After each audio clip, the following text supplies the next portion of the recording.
Hi. Hey guys. Hi friends. I'll just wait a second. What's on my mind right now?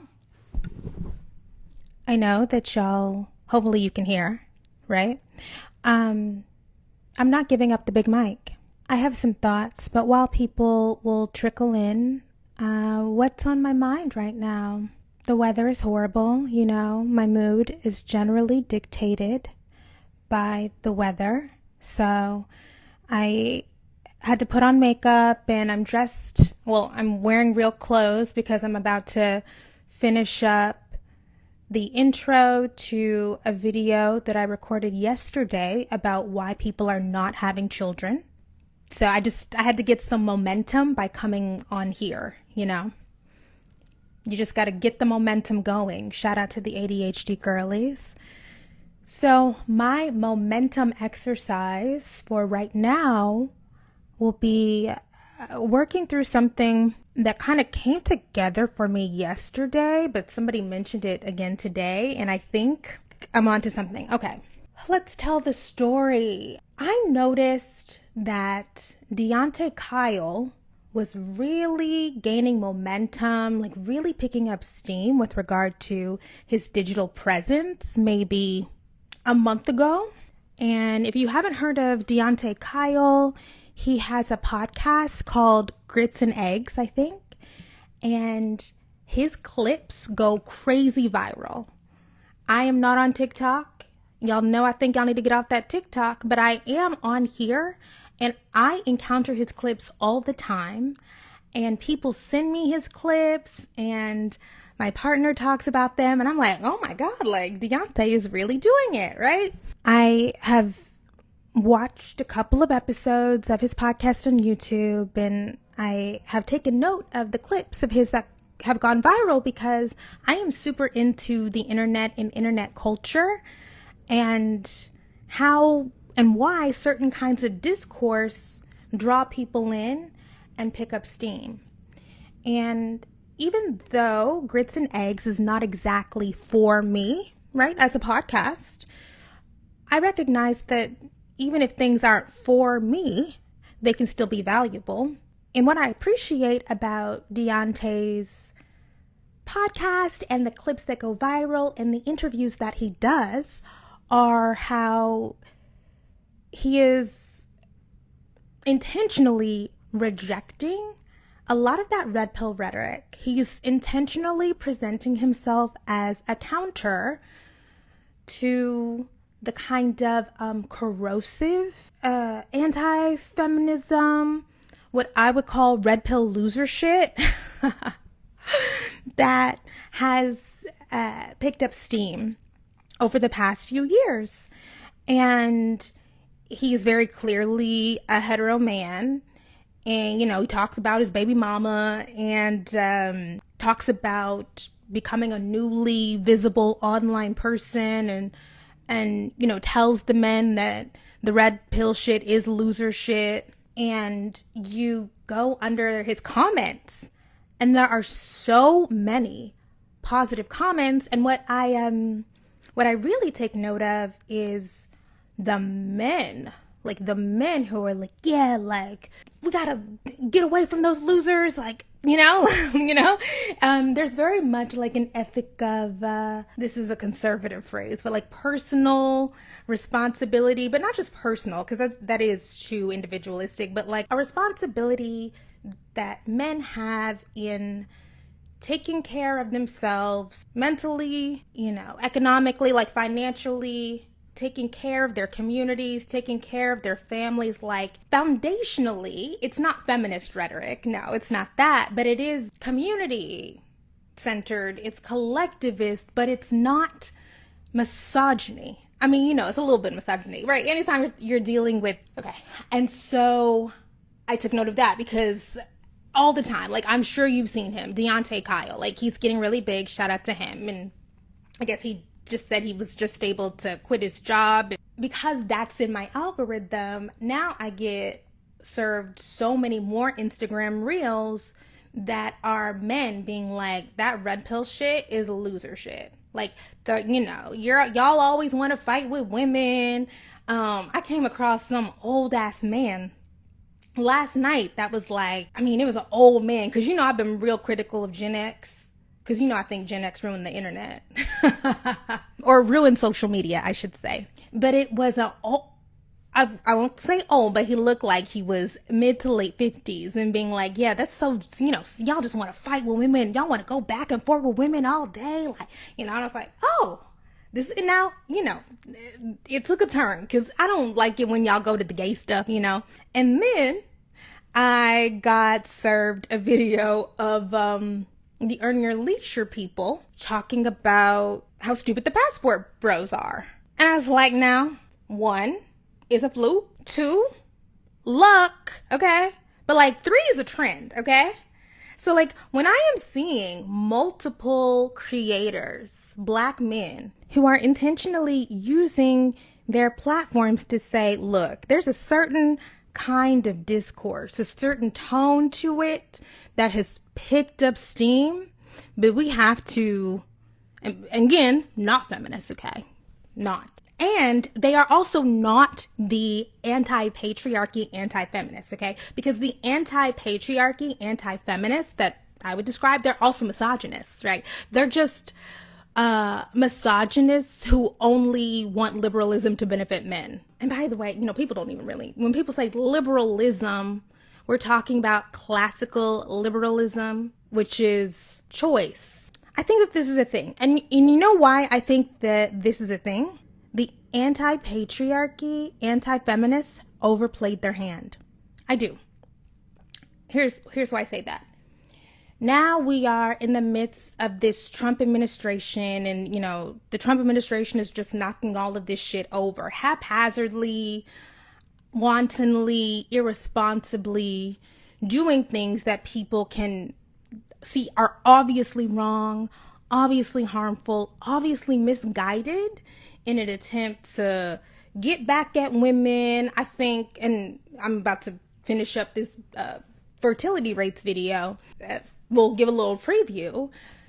A part of my theory of the case, and this is a part of the tariff shit, is the new right has this idea. The new right, like J.D. Vance and Josh Hawley are a part of the new right, and they have this idea that we need to reshore manufacturing so that white American men can have good jobs again, and they can be the sole breadwinners. Their children won't have to go to daycare, and their wives won't have to work. Like, there's this old school idea. We got to go back to old school masculinity. Of course, we can't do that, right? Because we live in a new school economy, okay? And now we have civil rights statutes, and we have feminism stuff, right? We have Title IX, right? We are post women's lib. Like, we can't go back there. Now, y'all can try to go back, and you can ruin a lot of lives in the process, but we can't really go back. But even people who are not feminist in the way that I'm feminist recognize, like, whoa, what the fuck are y'all doing around here? Y'all don't, hey, and by the way, I'm not mad at the people who are like, now look, I don't fuck with that feminist shit, but y'all are just doing too much. Because, you know, it's not for everybody.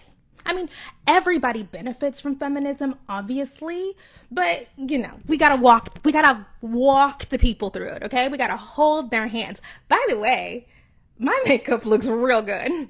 It looks real good, no filter. Okay. But the men who are like, oh no, we can't afford to do that misogyny shit right now. Like, don't y'all see what's going on?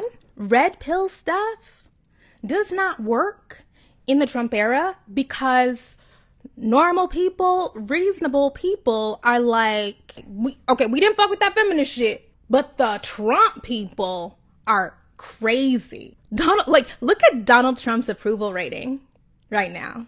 Yikes. I did do a little jig when those Tesla earnings numbers came out. Look at the demographics that have most drastically moved away from Trump in these first 100 or so days. You know what demographic has abandoned Trump the most over the past 3 months? Men under 30. Gen Z. The Gen Z men were like, hey, women need to get back in the kitchen, but not like this. It seems like Donald Trump is breaking the fever. Like, again, everything is not all good, because a lot of people, their lives are going to be ruined. Yeah, a lot of people's lives are going to be permanently disrupted because of the things that Trump is implementing. I think people are, and I was skeptical of this, but I think people are going to be shocked, back awake. Now, eventually, I would love for everybody to, get with the winning team, get with the feminine. Oh, by the way, I actually am wearing my own merch, the Abortion is Healthcare merch, shopknf.com. But, look, we can work on that. But if the first step away from the loser red pill shit is, look what these people do when they're in charge. When there are no guardrails, look what they do. Like, they're demented.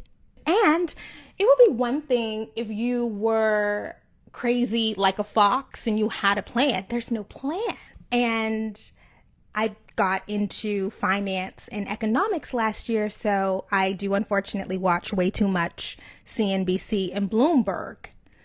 And the way that those hedge fund people, the way that those finance people, because they voted for Trump, the way that they're like, I cannot fucking believe this. Like, this is the worst public policy I've ever seen. I never imagined that the Trump administration would do something this, like, they are realizing. Now, the feminists have said that this aggressive, toxic, unconscientious kind of masculinity that delights in violence, that delights in just knocking shit over, that shit is a death cult, you guys. They are on a path of destruction, and they don't care who gets destroyed. Like, they don't care what gets sacrificed. They don't care who gets destroyed, which institutions get crumbled and can never come back. Like, they don't care about the science and medical research that could potentially save people's lives in 5 or 10 years. They don't care about the FDA not being able to inspect effectively food that gets on shelves. Like, they don't care. They are going to cut Medicaid. Like, they are going to cut Medicaid. Like, they have to. And so it's like, hey, look, what's worse? Over conscientious for your tastes, feminists, or the MAGA death cult that is going to destroy as much as they can, as quickly as they can, and make it so that you can never recover your life. I know what I'm picking, but I was already gonna pick that. But I think that me seeing more and more of the get away from that loser red pill shit content, especially from Black men, is like, oh, something is changing in the culture, because people realize you can't afford it. You can't afford 6 more months of this. You definitely can't afford 3 more years of that. And it's okay. This is, I feel a little glimmer of hope. A little glimmer. Now, again, a whole bunch of shit gonna be destroyed. The other thing that, I don't know if I've mentioned this. I have so many ideas and thoughts in my head all the time. But I think that a part of the Gen Z, the young people shift away from Donald Trump, are about those Doge layoffs. The overwhelming majority of those Doge layoffs were young people, because those are the people who are probationary workers. And they're young people making young people, I mean like under 35s. And they are young people making like $50,000 a year. That was their intro job. And we're already in a soft labor market. Like, a lot. Look, there's all of these new articles and write-ups about how Gen Z can't find jobs. It's because the labor market is bad, y'all. The economy was already rolling. Trump just hastened it. $50,000 is a lot in Ohio. Are you sure? Cause I am from Oklahoma, and $50,000 isn't a lot in Oklahoma. You can live on $50K in Oklahoma, but it's not a lot. I wouldn't say that. I love how Kim is a human essay, literally discussing both sides. Love it here. I'm just trying to think through some ideas. random but on topic diversion. Your thoughts on Shannon Sharpe? I haven't crystallized it yet. But I'm gonna say, if you offered the lady $10 million, it's not looking good. It's not looking good. You offered the lady $10 million and she didn't take it? I don't know. Doesn't seem great. Joke's on them because we know how to get by with nothing already. I'm sorry. Okay, you guys. I don't want to get into it. Trump's actions are racist first, then classist second. I'm a little bit glad it's going down the way it is, only because people voted for him because they wanted to bring down Black America. I actually don't. Okay, I actually think that this is more complicated. I actually think that a part of the reason, this is a brand new thought that I've never articulated before, so stay tuned. I think that most of us have been socialized to talk about race in a black-white binary, okay? But I think that the racial politics of this moment do not fall deeply within the black-white binary. I think that the way that people enjoy seeing those Latino men being, their heads being forcibly shaved and marched out onto the plane, Donald Trump, and by the way, like, that's the stuff that people like. Like, he's underwater in so many of the things that people elected him to do. But the thing that people like is the deportation stuff. They like the conversation about the Latino infestation. So anti-blackness is always going to be a thing. It's in the air. It's in the water. Okay. But the way that Latino immigrants in particular have been they've been caricatured as leeches, as, exclusively like violent criminals, as rapists. Now, that's not to say that people have not been harmed by immigrants, but people are harmed by men, like when they're harmed by men, right? You're immigrant men, American men, Black men, white men, right? Like, just to add into that Latino stuff, a part of the appeal of so many Black men is because they feel like they're in competition with the Latinos. Like, the white men, Trump voters who are really down bad in this economy, displaced in this economy, feel like they don't have robust economic opportunity. They feel like they're in marketplace or labor workforce competition with Blacks and Latinos.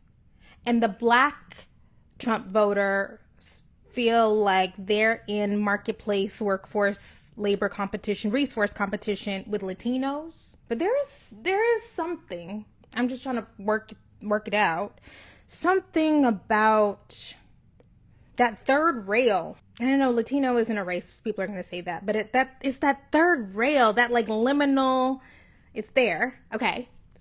But, okay, with regard to the race stuff, that I believe that the racial backlash, it's not just overall Black backlash, I think it's Black woman backlash.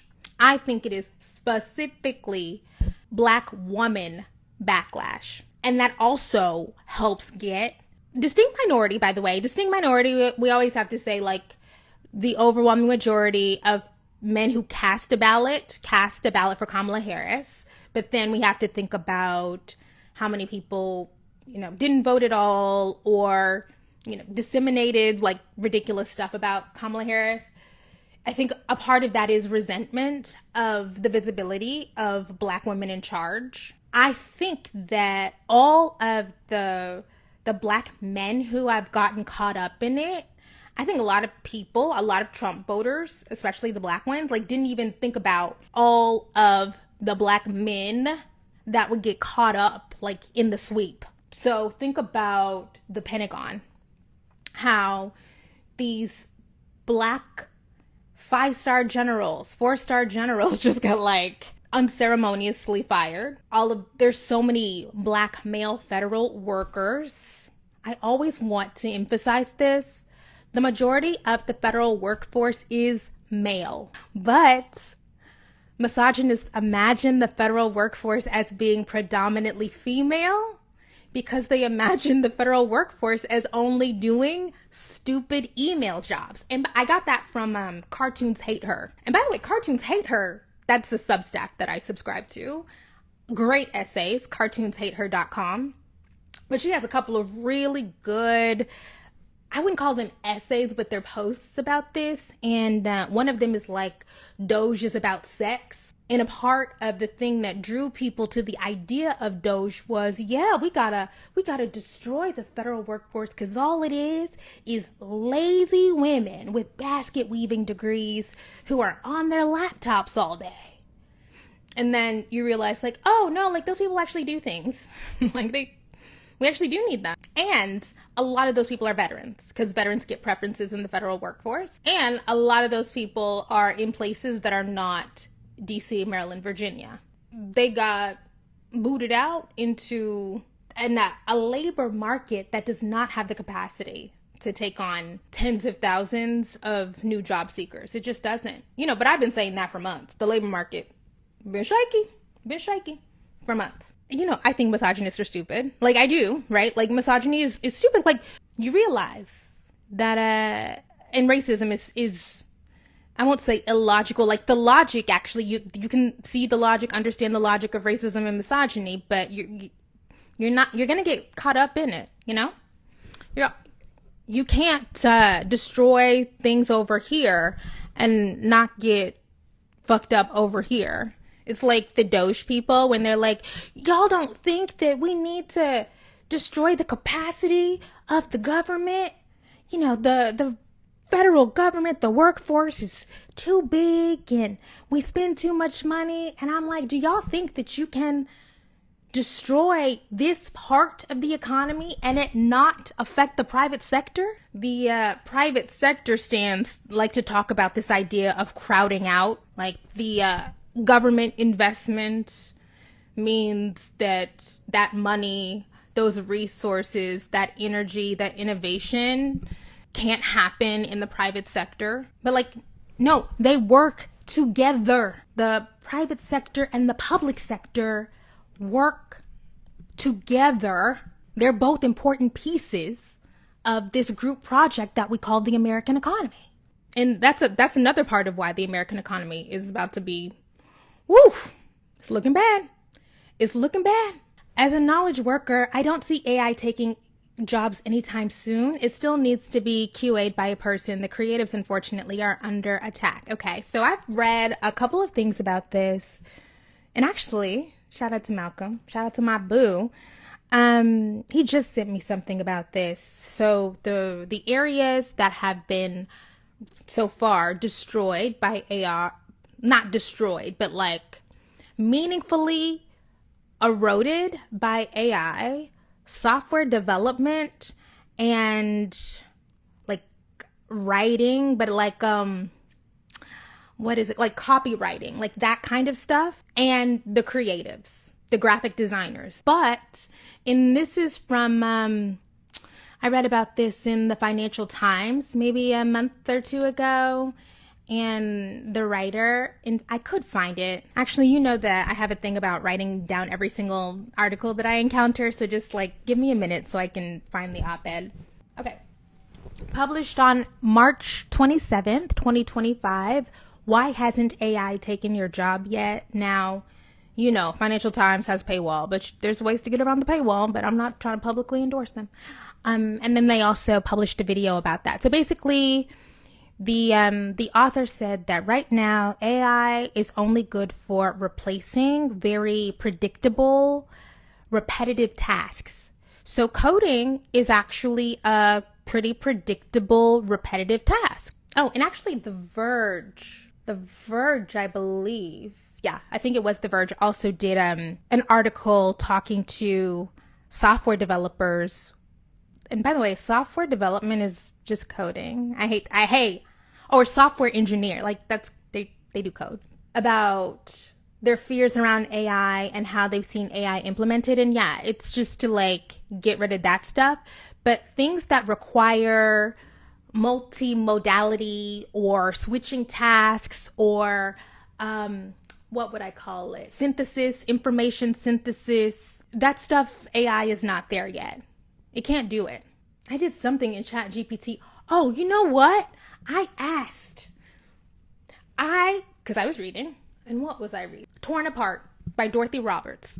Yeah, I was reading Torn Apart by Dorothy Roberts, and I just thought, oh, you know what? Let me just ask ChatGPT a question about chapter 5 or whatever.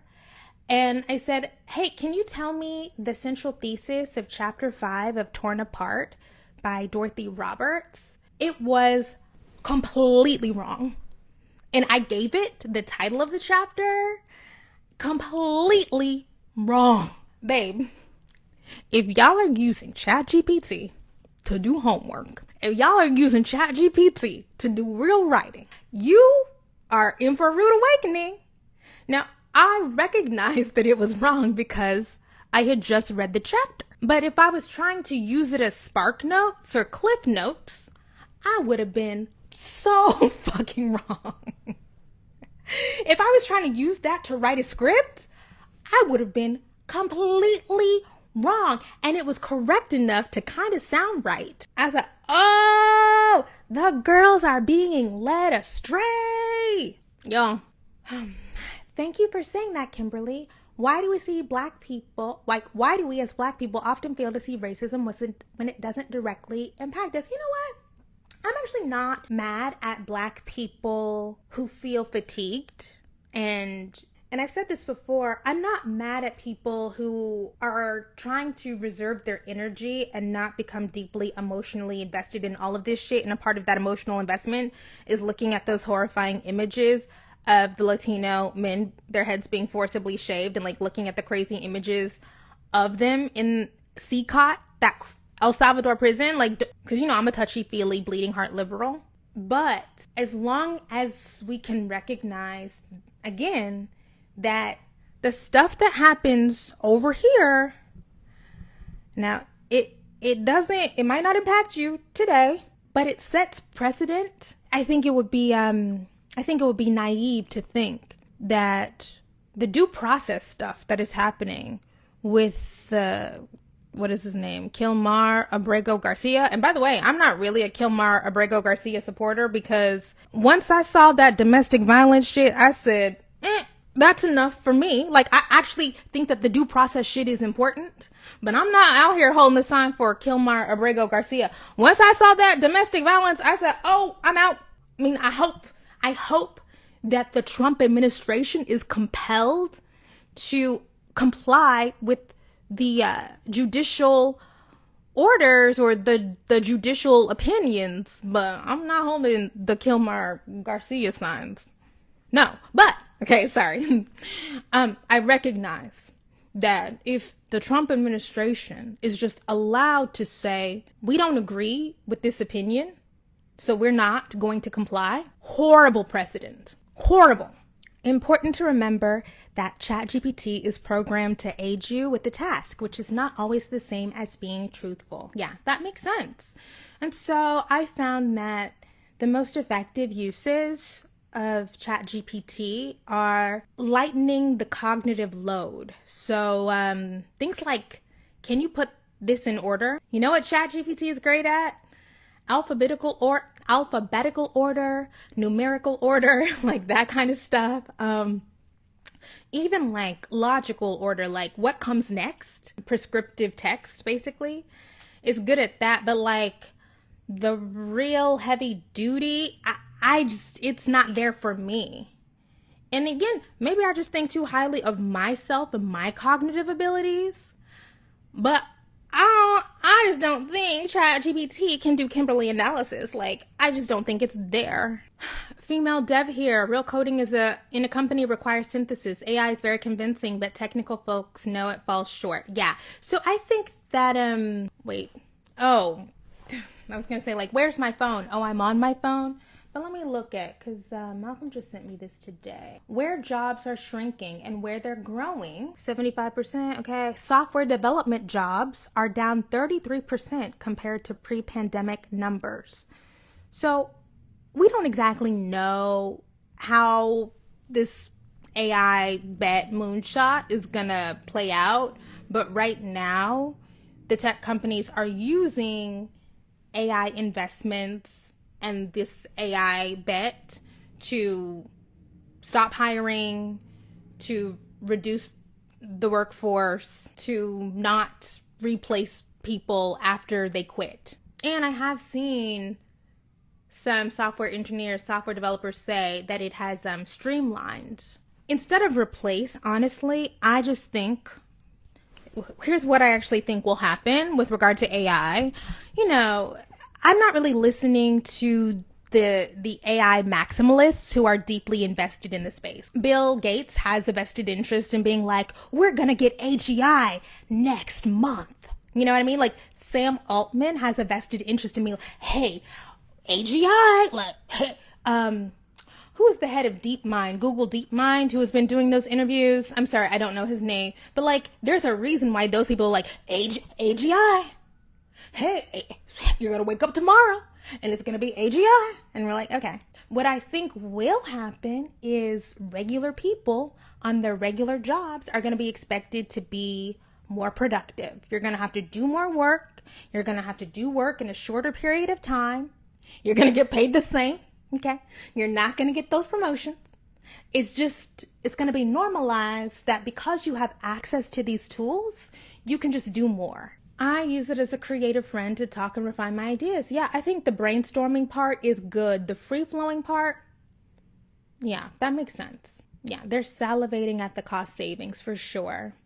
What are we talking about, folks? Well, this started off as me talking about how I think that there is, at least on the Black side of the internet, a red pill fever that I think is breaking culturally, and that I see Black men with sizable platforms actively rejecting the red pill rhetoric. Now, actively rejecting red pill rhetoric is not the same as embracing feminism. Like, I'm not making that argument. I wouldn't. But there is this thing where they're just like, why are y'all talking to women all day? Now, I'm sure that y'all see that. There are so many clips going viral of men being like, why are y'all talking about women all day? Get some business. That is I've seen a lot of that. And I agree. Y'all need to do stuff. Do something. Work always transforms. This isn't new per se. And companies will always prioritize profits over people. Well, good thing nobody said that this is new. Sorry, I'm just going through. Techno-feudalism began in '08. Yeah. And actually, I'm going to talk about that crap. How long have I been on here? Okay. I was like, I'm going to talk about that in this video that I need to freaking record. That's why I have makeup on, because I'm going to record. Okay. When's the next Kent State? Imperial Boomerang. Imperial Boomerang. I've never heard that before, but I like that. Imperial Boomerang. Yeah, it always comes back around. Nobody gets out alive. And if we are at the end of the comments, then I might wrap this up.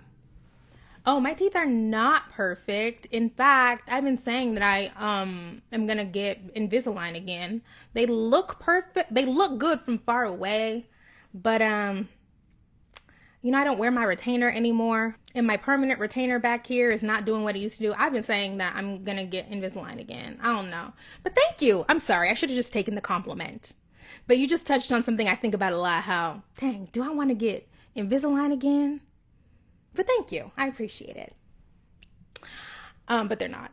Do you think Gen Beta will be more conservative or liberal? I'm not sure. I'm thinking. I paused because I'm thinking about it.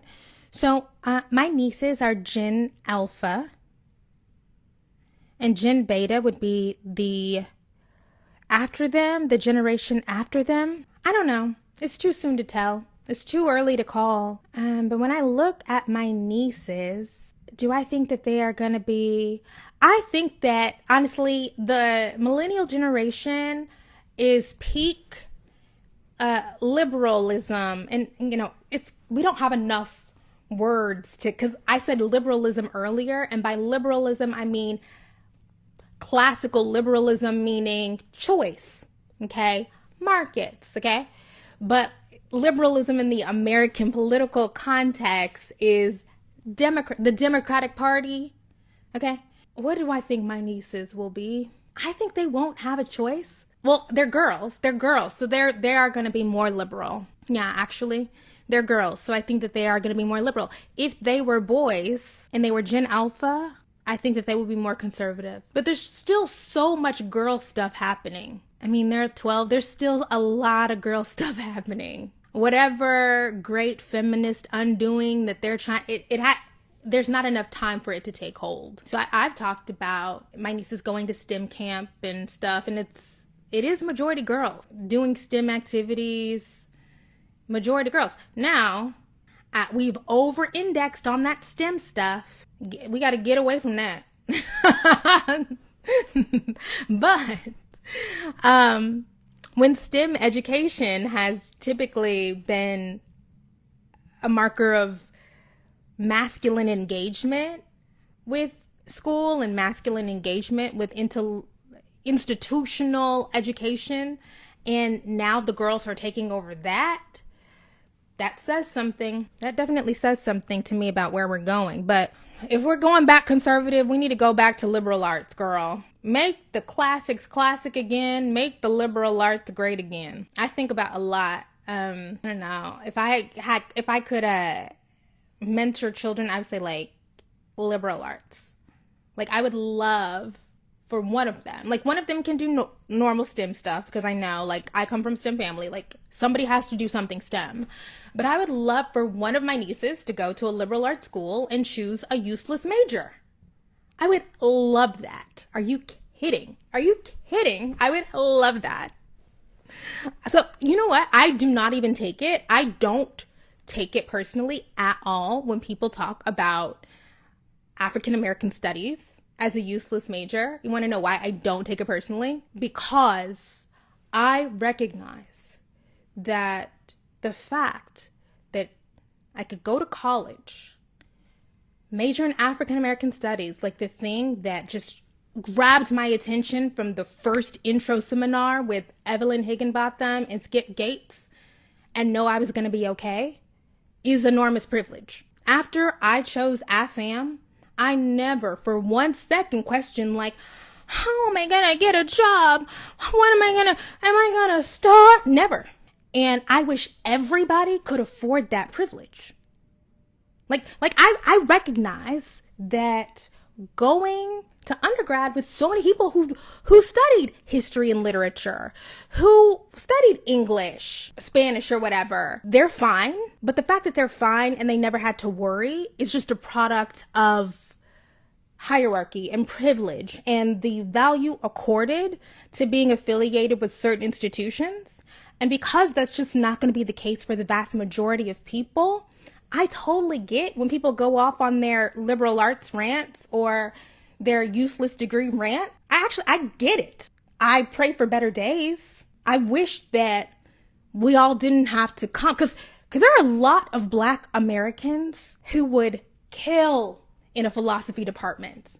I would love for there to be more Black philosophers, more Black anthropologists, more Black cultural critics. But people don't do that because they feel like they can't afford it. Like, that is a reality. And so while we are navigating that reality, I will just, I'll take the hits. But I am so glad that I got to spend that time in that department.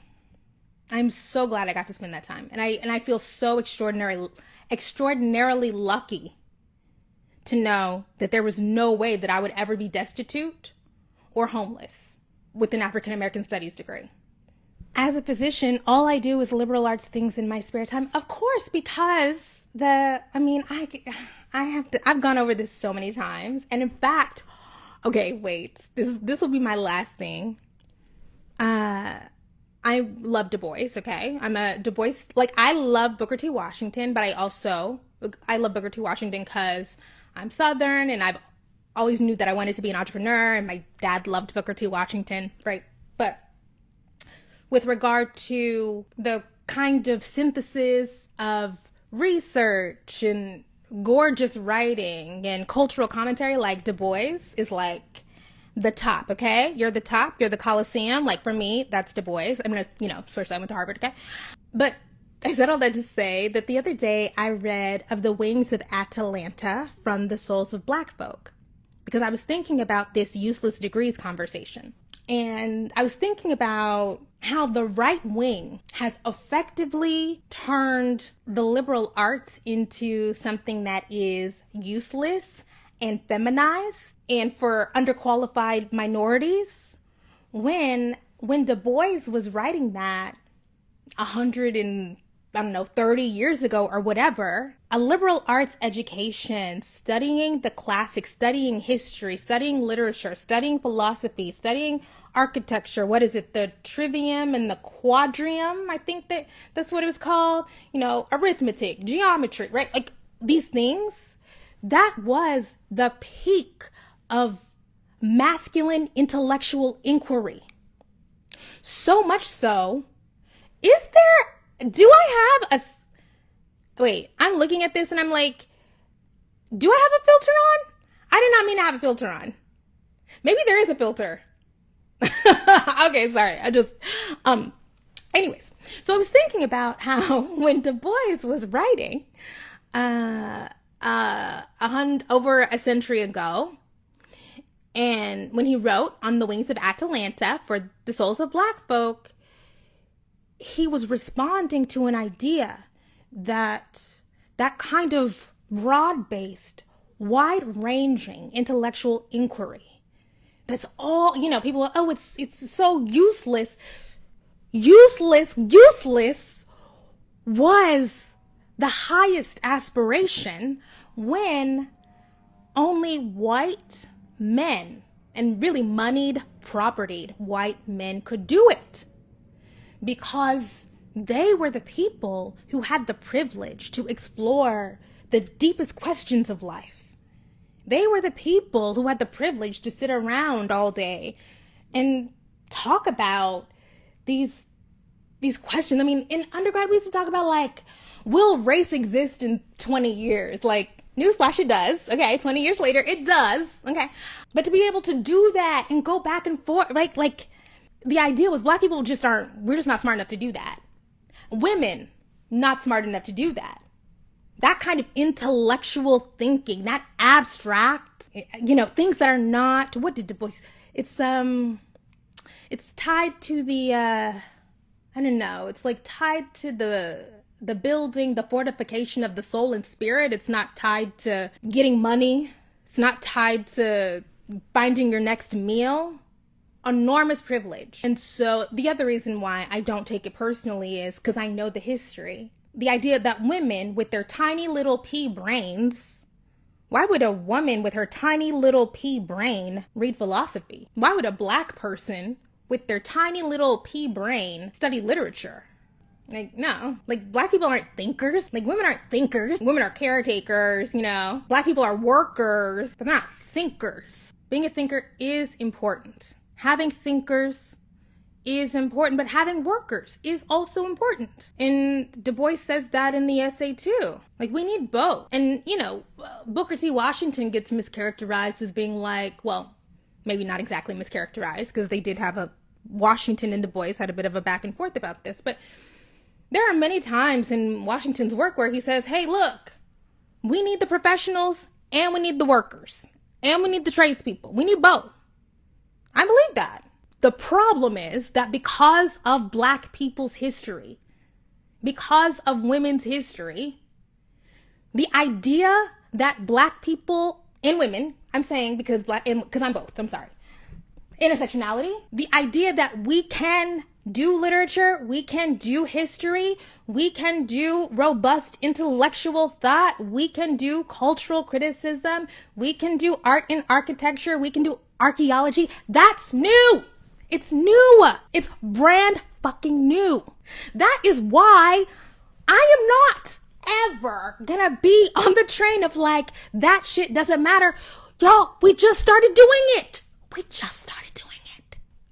Do y'all not see that as soon as black people, non-white people, women started being able to attend these institutions in meaningful numbers or become the majority at these institutions, women are, the majority at these institutions, is when the men say, oh, that's stupid. It doesn't matter. That's for girls. Reading poetry is for girls. What is it? Like, I think now like 30% of Harvard students are not white or something. Maybe like 30 to 40. Like, y'all think it's an accident that like now that we're at a point where like 30 to 40% of Harvard students are not white, all of a sudden a Harvard degree doesn't mean anything? You think that happened just like, no, it's an intentional feminization. It's an intentional ghettoization of the things that have held importance and esteem in a society that claims to prize the pursuit of truth, beauty, and knowledge. If you read Thomas Jefferson, right? Like, Thomas Jefferson is a big liberal arts person. Loved to talk about the pursuit of truth, beauty, knowledge. And now that doesn't mean anything? Because black people can do it? Because girls can do it? I gotta get this filter out. It's very distracting. I don't know what happened. I don't know if I touched something. I'm not sure. But it's actually, I don't need to get the filter off. I need to get my body off. Real hope. I hope the outcome of this round of our wake-up call is black folk understanding and developing a strong, independent, and unified economic base that has proven to be an Achilles heel. There are programs that offer fully funded PhDs. Yes. Okay. I was talking and then all of a sudden it changed. I did not touch any filter shit. I was just talking and then all of a sudden, like, maybe did I accidentally, I don't know, girl. Anyways, it's doing a lot. I didn't do it. I wasn't trying to do it. Harvard is very Asian now, especially after the affirmative action decision. No, that's not true. Harvard undergrad is actually not significantly more Asian. Maybe at the graduate, the filter is distracting. I don't like it at all. I am not this girl. I gotta go. It's very distracting. I don't like it. I'm sorry. I gotta go. Oh, I touched the screen. Yeah. Okay. Well, this is good. I feel the momentum. I'm gonna finish up recording my video and I will see y'all next time. Bye.